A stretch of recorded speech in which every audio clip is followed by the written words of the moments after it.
on the outskirts of a small town nestled among hills and forests in the northeastern part of the country. On a late autumn day when fog lay over the ground like a gray blanket and the air was thick with moisture and the scent of decaying leaves, an event occurred that would be discussed for years to come. It was not connected to wars, disasters, or scientific breakthroughs. It was a meeting quiet, almost unnoticed, yet so unexpected and profound that it changed the course of several lives and, perhaps, even the direction of history. A truck massive, black, with tinted windows and no identifying marks except for a barely visible flag on the hood moved slowly along a narrow dirt road.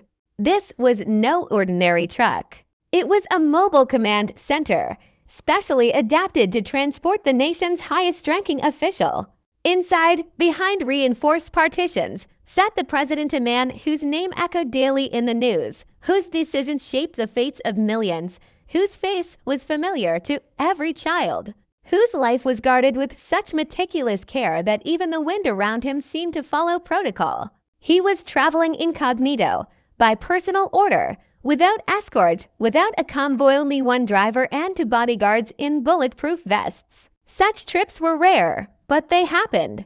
The president wanted to see the country not through the window of a secured motorcade, but as it truly was real, simple, without pomp or staged smiles. The road ran alongside an old cemetery where graves were long overgrown with nettles and crosses leaned with age. Beyond it, forest, and beyond the forest, a village where electricity was turned on only in the evenings and children walked to school across fields. The wind bent the tops of the pines, and it seemed as though the forest itself was watching the intruder who had breached its solitude.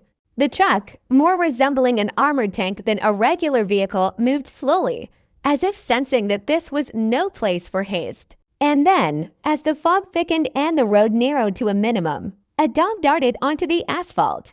She was dirty, with matted gray-brown fur, one ear standing upright, the other torn or cut, evidence of past battles. Around her neck hung an old collar, long faded in color, with a rusty tag on which a name was barely legible, Bars. She didn't bark. She didn't lunge. She simply stood in the middle of the road, as if knowing exactly what she was doing, and stared straight at the truck, unblinking. The driver slammed the brakes, the vehicle slowed, but didn't stop. The dog didn't move. He stopped completely, leaving the engine idling. The bodyguards tensed, hands moving to their weapons. One peered through the side window, the other prepared to exit. "What the hell?" muttered the driver, glancing into the rearview mirror. But the dog didn't leave.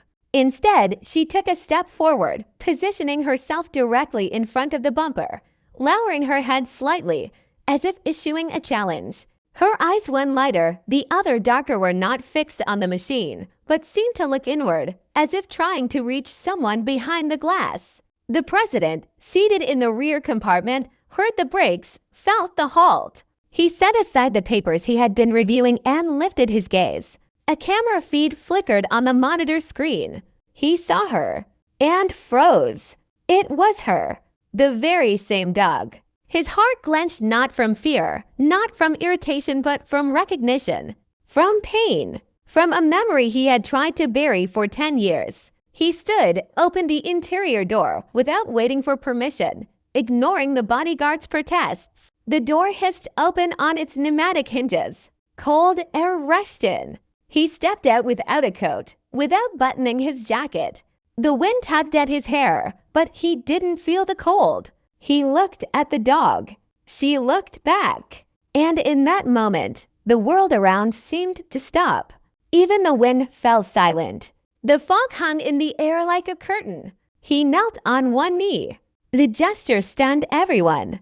The president, a man before whom ministers bowed, before whom entire halls fell silent, had knelt before a dirty, stray dog in the middle of a deserted road. He didn't extend his hand, didn't call out. He just looked. And she didn't move either. But in her eyes was something indescribable. Not aggression, not fear, recognition. As if she, too, had recognized him. 10 years earlier, when he was still a regional governor, he lived in a small house outside the city. He had a dog, Bars. Loyal, intelligent, quiet. The dog slept by the door of his study and ran to meet him every evening. Bars was part of the family. But that winter, when his wife died of cancer, he couldn't bear the pain. He buried himself in work, in politics, in escape. And the dog he gave her away. Not because he didn't love her. Quite the opposite. He couldn't bear to look at her. She reminded him of his wife, of home, of a life that had ended. He gave her to a shelter, telling himself it was for the best. Later, he heard she had escaped. After that, he never heard from her again. And now here she was, 10 years later. On this road, on this day, he slowly reached out his hand. The dog didn't flinch. She only lifted her head slightly. Then she stepped forward and touched his hand with her nose. A gentle contact like a breath of wind.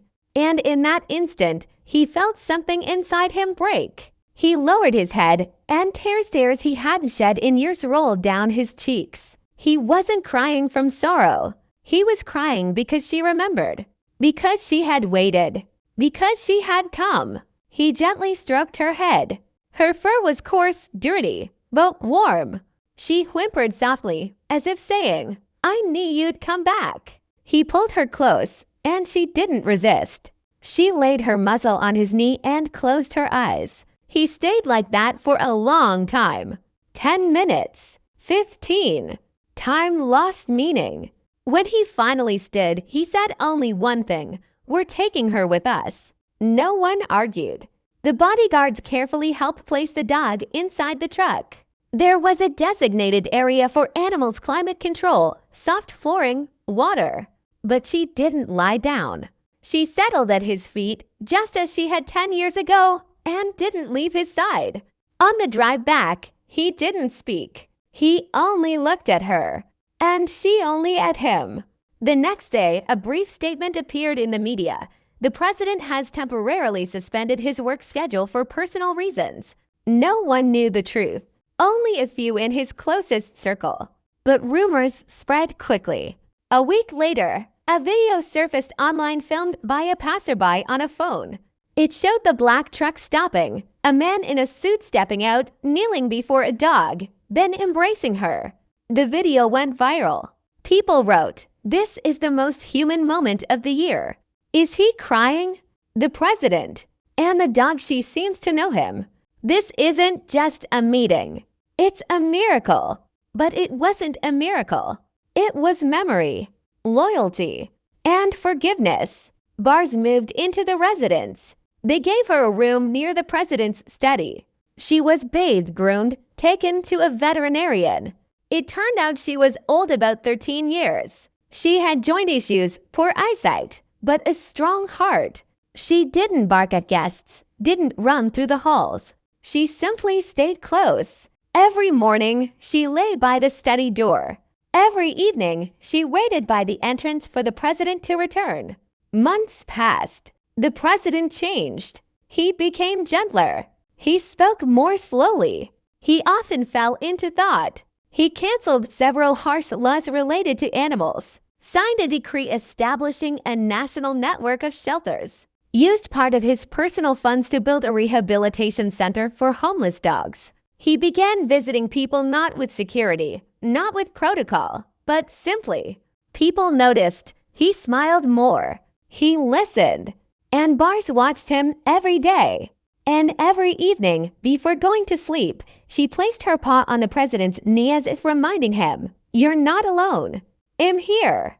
The following summer, on the same day they had met, the president returned to that road. He came alone, without security, in an ordinary car. He stood at the edge of the forest, where the dog had once stood. He placed the collar, the very same rusty one with the tag on the ground. Beside it, a photograph. And flowers. Bars had passed away a month earlier, quietly, in her sleep. The president had held her paw until the very end. He stood there for a long time. The wind rustled the grass. Birds sang. And then, suddenly, from behind the trees, a dog emerged. Young, gray-brown, one ear upright, the other torn. She stopped 10 meters away. looked at him. He didn't move, only smiled. She approached, sniffed the collar, then lifted her eyes. He knelt, and in that moment, he understood the meeting doesn't end. It continues, in memory, in the heart, in every footprint left on the earth, in every gaze filled with the past and hope. He didn't know who she was, Bar's daughter, a random dog, or just a shadow, but it didn't matter. He reached out his hand. She came closer, and the world became a little more human once again.